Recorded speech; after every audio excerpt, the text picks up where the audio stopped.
10 trading lessons no one tells you. देखो, ये हम सबको पता है कि ओवर ट्रेडिंग नहीं करनी चाहिए, अपना रिस्क मैनेज करना चाहिए, अपने सेटअप को ट्रेड को अच्छे से फॉलो करना चाहिए। ये सारी पुरानी बातें हो गई हैं, हम सबको पता है। बट आज मैं ऐसी 10 बातें आपसे शेयर करूँगा जो रूटीन में कोई आपसे नहीं करेगा। शायद किसी और वीडियो में आपने यूट्यूब में नहीं सुना होगा, बट ये चीज़ें अगर आपने अपनी लाइफ में अप्लाई कर ली ना, आपकी ट्रेडिंग एक्चुअल में नेक्स्ट लेवल पहुंच जाएगी। So the first point is adaptability. अब अडेप्टेबिलिटी क्या होती है?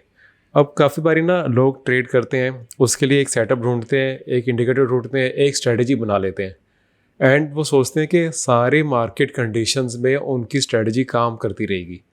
जब वो ऐसे नहीं होता, जो कि ऑब्वियसली नहीं होगा, फिर वो परेशान होते हैं। वो सोचते हैं कि शायद उनके इंडिकेटर में कोई इशू है, शायद उनकी स्ट्रेटजी ठीक नहीं है, शायद उनको और 5-6 स्ट्रेटजी सीखनी चाहिए, या फिर शायद उनको अभी काफ़ी सारी और ट्रेडिंग की बुक्स पढ़नी चाहिए। वो सब ज़रूरी है, ठीक है, आप ट्रेडिंग की बुक्स भी रीड करो, स्ट्रेटजीज भी सीखो, वो सारा कुछ ज़रूरी है। अभी तक अगर आपके पास कोई सेटअप्स ही नहीं है, आपके पास स्ट्रेटजी नहीं, तो वो सीखना चाहिए। बट काफ़ी बारी लोग 3-4 साल से जो ट्रेड कर रहे हैं वो भी इसमें फंसे रहते हैं। तो देखो, आपको सिंपल सी बात समझनी होगी कि आपको अडेप्टेबल होना है, आपको मार्केट के साथ अडेप्टेबल होना है। मार्केट हर टाइम पे ट्रेंडिंग नहीं होती, काफ़ी बारी मार्केट चॉपी होती है, साइडवेज होती है, रेंज में होती है। अब उस रेंज के टाइम या तो आप उस रेंजेस को प्ले करना सीखो कि कैसे आपने सपोर्ट पे लेके रेजिस्टेंस पे बुक करना है, या फिर जैसे मैं करता हूँ कि हर टाइप ऑफ मार्केट में एंटर नहीं करना। काफ़ी बारी मार्केट जब साइडवेज है, चौपी चल रही है, उस टाइम पे ट्रेड मत करो, तो ज़्यादा बेनिफिट होगा। आपको सारे साल के हर महीने के हर हफ्ते के हर दिन ट्रेड नहीं करना है। जब ट्रेंड है अच्छा, जब इजी मनी, जिसको मार्क मनी भी कहते हैं, जब ट्रेंड अच्छा है, जब इजी मनी अवेलेबल है मार्केट में, उस टाइम ट्रेड करो। सब टाइम, हर टाइम के लिए ट्रेड मत करते रहो। आप ऐसे करके जब अच्छे ट्रेंडिंग मार्केट्स होगी, अच्छा प्रॉफिट कर लोगे, एंड जब साइडवेज मार्केट होगी या बेरिश मार्केट होगी, उस टाइम पे वो प्रॉफिट जो आपने करा होगा उसको प्रिजर्व कर लोगे। दोनों चीज़ें बहुत ज़्यादा इंपॉर्टेंट है। Next is position sizing is more important than the entry. देखो, अगर आपने बहुत अच्छा एक सेटअप ढूंढ लिया, आपने स्कैनिंग करी, सब कुछ करा, बहुत अच्छा सेटअप आपको मिल गया, बहुत अच्छा स्टॉक आपको मिल गया, अब उसमें आप दो गलती कर सकते हो। या तो इतनी कम पोजीशन साइज ले ली कि अब अगर वो ट्रेड अच्छा चल भी गया, 50% भी चल गया, आपके पोर्टफोलियो में कुछ उसका असर ही नहीं हुआ। या फिर इतनी बड़ी पोजीशन साइज ले ली कि अगर अब वो थोड़ा सा भी नीचे जा रहा है, आपका स्टॉप लॉस हिट नहीं हुआ, बट थोड़ा सा भी नीचे जा रहा है, तो आप डर रहे हो, पैनिक कर रहे हो। इस चक्कर में आप उस ट्रेड को जल्दी कट कर देते हो, एंड देन वो हल्का सा नीचे जाएगा, रिवर्स होगा, ऊपर चल जाएगा, एंड आप फील करोगे यार कि मैंने जैसे एग्जिट किया अब ये भागना शुरू हो गया। आपको लगेगा कि पता नहीं मार्केट जो है मेरे अगेंस्ट है, ऐसे क्यों होता है, जब भी मैं एग्जिट करता हूँ उसके बाद ही पोजीशन भागती है। तो वो मार्केट की गलती नहीं है, आप पोजीशन साइज इतनी बड़ी ले लेते हो कि आप डरते रहते हो, या फिर आप पोजीशन साइज इतनी छोटी ले लेते हो कि आपको फ़र्क नहीं पड़ता फिर वो ऊपर जाए नीचे जाए। तो इसका एक बैलेंस आपने बनाना है। बैलेंस अब आपको बनाने के लिए आपको खुद पता चलेगा कि कैसे बैलेंस बनेगा। जैसे मेरे लिए 10% ऑफ माई टोटल कैपिटल ये एक ट्रेड में मैं डालता हूँ, तो मुझे ठीक है, मुझे सूट करता है। इसके अंदर मैं ना पैनिक करूँगा, और मुझे ऐसे अगर अच्छा ट्रेड मेरा एक सेटअप, अच्छा मेरा स्विंग ट्रेड मेरा 30-40-50% भी चल गया अगर, तो मेरा पोर्टफोलियो 4-5% ऊपर हो जाएगा, जो कि बहुत अच्छी रिटर्न होती है। एक ट्रेड ही काफ़ी बारी पूरे महीने का रिटर्न दे देती है। बट इसके लिए आपको खुद देखना पड़ेगा कि आपको कौन सी पोजीशन साइजिंग सूट कर रही है। ये आपको हिट एंड ट्रायल करके देखना पड़ेगा। नेक्स्ट के जो आप 10-20 ट्रेड्स कर रहे हो उसके अकॉर्डिंग करके देखो। Next is no position is also a position. जैसे मैंने पहले बताया कि आपको हर टाइम ट्रेड नहीं करना है, बट ये सिंपल सी बात लोगों से फॉलो एक्चुअल नहीं होती, बिकॉज हमें हमेशा से सिखाया गया हार्ड वर्क करना, प्रोडक्टिव रहना, हमेशा कुछ ना कुछ करते रहना।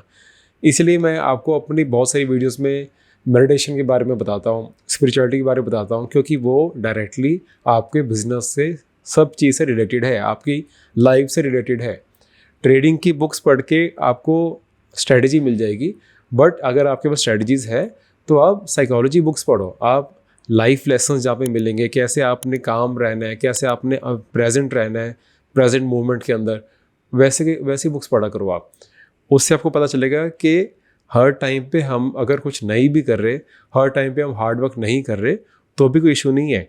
अच्छे टाइम पे हार्ड वर्क करेंगे, बट जब टाइम अच्छा नहीं है, ट्रेंड अच्छा नहीं है, उस टाइम पे हम फ्री बैठेंगे, उस टाइम पे कुछ भी और करेंगे।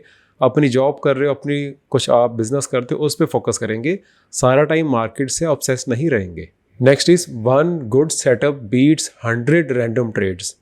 देखो, एक बारी आपने एक स्ट्रेटजी चूज़ कर ली कि आपको ये स्ट्रेटजी सूट करती है, ये टाइम फ्रेम सूट करता है, अब उस पर स्टिक रहो। हर थोड़े थोड़े दिन बाद अपनी स्ट्रेटजी को जंप मत करते रहो। हर थोड़े दिन बाद अपना टाइप ऑफ ट्रेडिंग को मत जंप करो। काफ़ी लोग पहले स्विंग ट्रेडिंग करते हैं, थोड़ा टाइम नहीं चला इंट्राडे में आ जाते हैं। काफ़ी इनफैक्ट इंट्राडे से स्टार्ट करते हैं, वो नहीं चला, अब चलो ऑप्शन ट्राई कर लेते हैं। वो नहीं चला, अब ऑप्शन सेलिंग ट्राई कर लेते हैं। वो नहीं चला, आप क्रिप्टो देख लें। क्या आप किसी चीज़ को एक टाइम पे फोकस से कम 1 साल तक तो करो। अगर 1 साल के बाद भी आपको वो नहीं सूट करता, तब शिफ्ट करो, बट इतनी जल्दी जल्दी मत शिफ्ट करो। उसमें इसको हम स्ट्रेटजी हॉपिंग कहते हैं कि स्ट्रेटजी हॉप करते रहे एक से दूसरी, और अच्छे से आपको खुद ही पता नहीं चलेगा कि आपके लिए क्या वो कर रहा है कि क्या नहीं कर रहा। Next is trading is equal to life style discipline. कहते हैं ना, मैंने एक बार एक कोर्स भी किया था लैंडमार्क का, उसमें समझाया था हमें कि how you do anything is how you do everything. अगर आप अपनी रियल लाइफ में डिसिप्लिन नहीं हो, अगर आप अपनी रियल लाइफ में इम्पल्सिस को कंट्रोल नहीं कर सकते, तो ट्रेडिंग में भी नहीं करोगे आप। बहुत सिंपल सी बात है।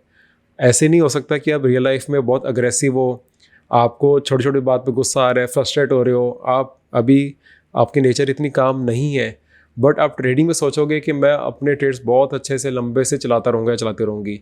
ऐसे नहीं होगा। जो आपकी रियल नेचर है वो ट्रेडिंग में भी रिफ्लेक्ट होगी। इसलिए मैं कहता हूँ ट्रेडिंग भी एक टाइप ऑफ मेडिटेशन है। ये आपको शो करती है, जब आपने बिना रीज़न के हड़बड़ी में आके पेशेंस नहीं रख के आप कोई ट्रेड से निकल जाते हो, तो वो चीज़ भी शो करता है कि आप रियल लाइफ में आपको भी काम करने की ज़रूरत है। आप जितना ज़्यादा अपनी रियल लाइफ में अपने डिसिप्लिन में काम करोगे, उतना ज़्यादा मार्केट में हेल्प होगी। इनफैक्ट कितनी अच्छी चीज़ है, देखो आपको मार्केट से, ट्रेडिंग से आपकी रियल लाइफ इम्प्रूव होती है। ये चीज़ मैंने खुद अपने लाइफ में देखा है। आप किसी भी ट्रेडर से जो काफ़ी साल से मार्केट में है, उनसे पूछना कि जब उन्होंने ट्रेडिंग स्टार्ट की थी, फर्स्ट ईयर में उनकी रूटीन लाइफ कैसी थी और अब उस पर कुछ डिफरेंस आया कि नहीं आया। आप हमेशा नोटिस करोगे कि वो एज अ पर्सन बहुत ज़्यादा ग्रो कर चुके होंगे। आप ये चीज़ एक्सपेरिमेंट करके देखना। आप किसी को सोशल मीडिया पे फॉलो करते हो, उनको डीएम करो, उनसे पूछो कि आपके फर्स्ट ईयर ऑफ ट्रेडिंग और अब अगर आपको 5 ईयर 6 ईयर्स हो चुके हैं ट्रेड करते हुए, अब आपको एज अ नेचर, आपकी एज अ लाइफस्टाइल में क्या इम्प्रूवमेंट्स आई हैं। Next is exit is more important than the entry. सब कोई इसी में फोकस करते हैं कि एग्जैक्टली हम एकदम बॉटम पे पकड़ लें, एग्जैक्टली हम ऐसे पॉइंट पे पकड़ लें कि वहाँ से बस अब ट्रेड भागता ही रहे, नीचे ना आए, रिवर्स ना हो। वो ठीक है, वो एक टाइप में आके वो ज़रूरी होता है, ठीक है, बट आप परफेक्ट एंट्री नहीं भी करोगे तब भी चलता है। कभी कभी कंफर्मेशन पे लोगे, थोड़ा महंगा लोगे, तब भी चलता है। बट उससे ज़्यादा इंपॉर्टेंट क्या है कि आप एग्जिट कहाँ कर रहे हो। अगर आपने अच्छे से ले लिया ट्रेड, वो आपको प्रॉफिट दिखा रहा है, रिवर्स होके नीचे आ गया, आपने प्रॉफिट नहीं बुक करा, ट्रेलिंग स्टॉप लॉस से प्रॉफिट थोड़ा सा भी बुक नहीं करा, एंड अब वो लॉस लेके आपको उससे बाहर निकलना पड़ रहा है, तो एक तो आपने एक अच्छा प्रॉफिट देखा था, आपके इमोशंस में ऐसे फील हुआ था कि आपको कि यार अब अच्छा प्रॉफिट आ रहा है, अब मैं ये ट्रेड में चलो कुछ प्रॉफिट लेके जाऊंगा। अब उसी प्रॉफिटेबल ट्रेड को लॉस में जाते हुए देखते हुए बहुत फील होता है। एक ट्रेडर का कॉन्फिडेंस बहुत ज़्यादा लूज हो जाता है इसमें। तो इस चीज़ के लिए आपने क्या करना है, सिंपली या तो अपनी ट्रेडर जर्नल जो आप मेंटेन करते हो, उस जर्नल के अंदर लिखो कि मेरा एंट्री रीज़न ये है और एग्जिट मैं इसलिए इस रीज़न से करूँगा। जैसे कि आप लिख सकते हो, मैं 20 moving average on the daily chart के ब्रेकआउट में एंट्री कर रहा हूँ और जब तक 20 मूविंग एवरेज के ऊपर चल रहा है तब तक मैं ट्रेल करूँगा, उससे पहले उससे प्रॉफिट बुक नहीं करूँगा। इसको आप सुपर ट्रेंड से, MACD किसी से भी कर सकते हो, बट आपका वो एग्जिट रीज़न एंट्री करने से पहले होना चाहिए। आप अगर पेपर पेन पे आप ट्रेडिंग जर्नल नहीं बनाना चाहते, आपको थोड़ा बहुत मुश्किल लगता है, आपको बोरिंग लगता है, तो आप अपने चार्ट पे सिंपली टाइप करके रख दो। आप ट्रेडिंग व्यू कोई भी आप यूज़ करते हो, उस पर सिंपली टाइप कर दो कि मेरा एग्जिट रीज़न ये होगा कि जैसे मैं ट्रेल करूँगा, ये moving average on this time frame मैं ट्रेल कर रहा हूँ। सिंपली ये आप एक बार लिख दोगे ना, आपको वैसे ही काफ़ी एंजाइटी ख़त्म हो जाएगी। आपको पता होगा कि मेरा एंट्री कहाँ पे थी और मेरा एग्जिट रीज़न होगा, तो वो क्यों होगा एग्जिट किसी चीज़ का। Next is keep learning. देखो, कोई और जॉब हो तो शायद एक टाइम पे आके ऐसे हो सकता है कि आप डेली एक ही सेम काम कर रहे हो, बट ट्रेडिंग ऐसी चीज़ है जहाँ पे आपको अपने आप को अपग्रेड करना पड़ता है।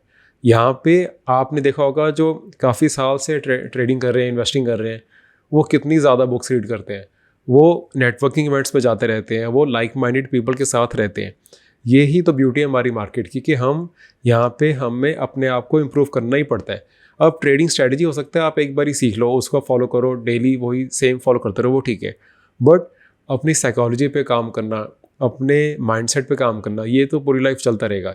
इसके लिए एक टाइम पर जाके आप इवॉल्व होगे एंड आप फिर फिलॉसफी की बुक ज़्यादा रीड करोगे, आप स्पिरिचुअल बुक ज़्यादा रीड करोगे, आप एक्सप्लोर करोगे कि यार मुझे शुरू से हमारे घर में, हमारे रिलीजन में जो हमें समझाया जाता था कि मेडिटेशन करना है, नाम जपना है, आराम से शांति से बैठना है, आप एक मंत्र जपना, जो भी हमें प्रैक्टिस सिखाई गई है उसकी आपको वैल्यू ट्रेडिंग में आके पता चलेगी। और यही चीज़ की ब्यूटी है। बहुत मतलब जो इस टाइम पे बुक्स रीड कर रहे हैं हम, जो फिलॉसफी वाली बुक्स हम रीड कर रहे हैं, ये आज से 10 साल पहले शायद मैं बिल्कुल देखते नहीं इस बुक्स की तरफ, बट ट्रेडिंग के इस लेवल पे आके खुद ही वो बुक रीड करने का मन करता है। तो ये प्रोसेस बहुत अच्छा है, इसको एंजॉय करो आप। एंड अगर अभी तक आपके पास कोई स्ट्रैटेजी नहीं है, अगर आप बिगिनर हो, आपको अपना जो पूरा लर्निंग कर्व है वो छोटा करना है, आपको चाहिए कि आपको स्ट्रक्चर्ड वे में एक इजी वीडियोस में समझाया जाए कि कैसे कैंडलस्टिक्स फॉर्म होती है, कैसे एक स्ट्रैटेजी आपने फॉर्म करनी है, और आपको स्विंग ट्रेडिंग की स्ट्रैटेजी डायरेक्टली चाहिए। एंड उसके बाद आपने सीखना है कि कहाँ से स्टॉक्स को स्कैन करना है, कैसे ट्रेडिंग जर्नल मेंटेन करनी है, वो सारा मेंटेन करने के लिए, पूरा सीखने के लिए प्रोसेस, पूरा बेसिक से लेकर एडवांस तक, आप नीचे लिंक मैंने दिया है मेरी वीडियो सीरीज़ का, मेरी ऐप में जाके आप वीडियो सीरीज़ अपने फ़ोन में देख सकते हो। कोई भी डाउट इसके बाद आएगा, मुझे ऐप के अंदर ही चैट सेक्शन में मुझे क्वेश्चन पूछ सकते हो। एंड ये इन्वेस्टमेंट के बाद आपको टेक्निकल पार्ट ऑफ ट्रेडिंग के लिए और कहीं नहीं जाना पड़ेगा, सब कुछ इसमें आ जाएगा। Next point is technology is your age. अब आजकल तो देखो AI भी है, सारा कुछ है। अब आपने एक बारी स्ट्रेटजी सीख ली, सब कुछ कवर हो गया, आप AI के साथ आप बैठ के डिस्कस कर सकते हो कि मैंने ट्रेड लिया था, ट्रेड मैंने जल्दी काट दिया, मेरा एंट्री रीज़न यह था, मेरा एग्जिट रीज़न ये था, बताओ मैंने गलती क्यों करी, मैं ऐसे क्या साइकोलॉजिकल इशू अभी तक मैं फंसा हूँ जिस कारण मैं अपने ट्रेड को सही टाइम पे आके काट नहीं पाया। आप उससे कन्वर्सेशंस करो, वो आपको खुद ही बताएगा कि कितना कितना आपके कहाँ पे आप लैग कर रहे हो। And already I am sure कि आजकल हर कोई यूज़ कर रहा है, ChatGPT हो गया, कोई भी हो गया, तो आपके ऑलरेडी उसके अंदर डेटा फीड है, आपको वो ऑलरेडी काफ़ी समझ चुका है। तो आप उससे डायरेक्टली पूछो कि मैं आपसे इतना टाइम से चैट कर रहा हूँ, मुझे बताओ कि मेरे क्या पिटफॉल्स हैं, मैं क्या ऐसी गलती करता हूँ जिस वजह से मैं ट्रेड को अच्छे से नहीं चला पा रहा हूँ, मुझे कहाँ कहाँ पे इम्प्रूवमेंट करनी है तो मुझे कौन सी साइकोलॉजी की बुक्स रीड करनी चाहिए। ये सारा कुछ आपको ये प्लान आउट करके देगा, आपको बस उसे फॉलो करना है। नेक्स्ट इज़ हर ट्रेड एक बिजनेस डील है। देखो आप बिजनेस से करने से पहले ना, कोई भी डील करने से पहले आप देखोगे कि यार मेरा अगर यहाँ पे इतना रिस्क है तो मुझे कम से कम उससे डबल प्रॉफिट आ रहा है, इतना प्रॉफिट आ रहा है, तो मैं इस रिस्क को लूँ, तो मैं ये डील को करूँ। तो आपने हर ट्रेड को एक बिजनेस डील की तरह देखना है। आपने ये देखना है कि एंट्री मैं जल्दीबाजी में तो नहीं कर रहा, मैं आउट ऑफ इम्पेशंस होके तो नहीं मैं कोई ट्रेड ले रहा।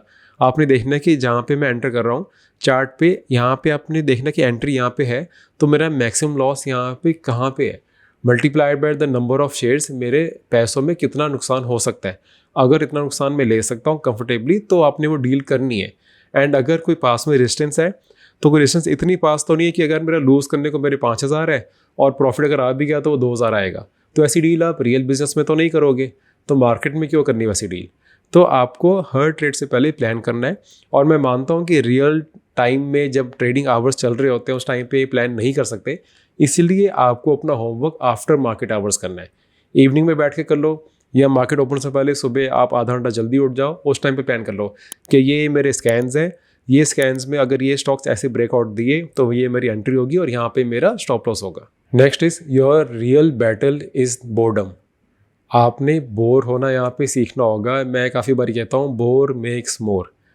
ट्रेडिंग में आके अगर आप बोर नहीं हो सकते, अगर आपको ट्रेडिंग में एक्साइटमेंट चाहिए, आपको चाहिए कि ट्रेडिंग में मुझे रोज़ कुछ ना कुछ न्यू मिलता रहे, रोज़ कोई न्यू ट्रेड आता रहे, मैं जितनी बारी लॉगिन करूँ उस टाइम पे मुझे कोई ट्रेड अच्छा मिल जाए, कोई ब्रेकआउट अच्छा मिल जाए, वो अगर आप छोटे टाइम फ्रेम में जाओगे तो मिल भी जाएगा, बट आप अपने पिछले 6 मंथ्स का देखो कि आपने प्रॉफिट कितना करा, प्रॉफिट करा या सिर्फ आप चार्जेस ही दे जा रहे हो, ब्रोकरेज ही दे जा रहे हो। तो आपने ये सारी चीज़ें समझनी है, आपने देखना है इसके अंदर। बोर होना बहुत ज़्यादा ज़रूरी है, बोर होना सीखो। आजकल हम लोग बोर होना भूल गए हैं। हल्का सा भी 1 मिनट के लिए बोर होते हैं, हमारा फ़ोन हाथ में आ जाता है, हम बिज़ी अपने आप को कर लेते हैं। हमारे अंदर जो थॉट्स चल रहे हैं हम उनके साथ बैठते ही नहीं है। आप एक बार ही बोर होना शुरू करो, रोज़ अपने लिए थोड़ा टाइम निकालो, जिस टाइम पे आप फ्री बैठो और कुछ ना करो। आप खुद देखोगे कि वो चीज़ आपकी ट्रेडिंग में कितनी हेल्प करना स्टार्ट हो जाएगी। शायद आप डायरेक्टली लिंक ना कर पाओ, शायद आप डायरेक्टली ये चीज़ रियलाइज़ ना करो, बट आपको कुछ टाइम बाद जाके रियलाइज़ हो जाएगा कि बोर बैठने की वजह से आपकी ट्रेडिंग इंप्रूव हो गई है। तो ये जो लेसन्स थे, जो पॉइंट्स मैंने डिस्कस किए, ये आई डोंट थिंक कि आपने कभी सुने होंगे। ये मैं ट्राई करता हूँ जो मुझे लाइफ में, मेरी ट्रेडिंग में जो मुझे हेल्पफुल हुआ है, वो आपके साथ वो शेयर करता रहूँ। अगर आपको अच्छा लगा तो आप मुझे नीचे ज़रूर बताना कि वीडियो आपको अच्छी लग रही है, एंड और कैसी टाइप की वीडियोज़ आपको चाहिए वो भी मुझे नीचे कमेंट करके बताओ। एंड इनमें से कौन सा पॉइंट आपको सबसे ज़्यादा रिलेट कर पाए जिसके साथ, वो भी मुझे नीचे बताना। And I will see you in the next video. Thank you.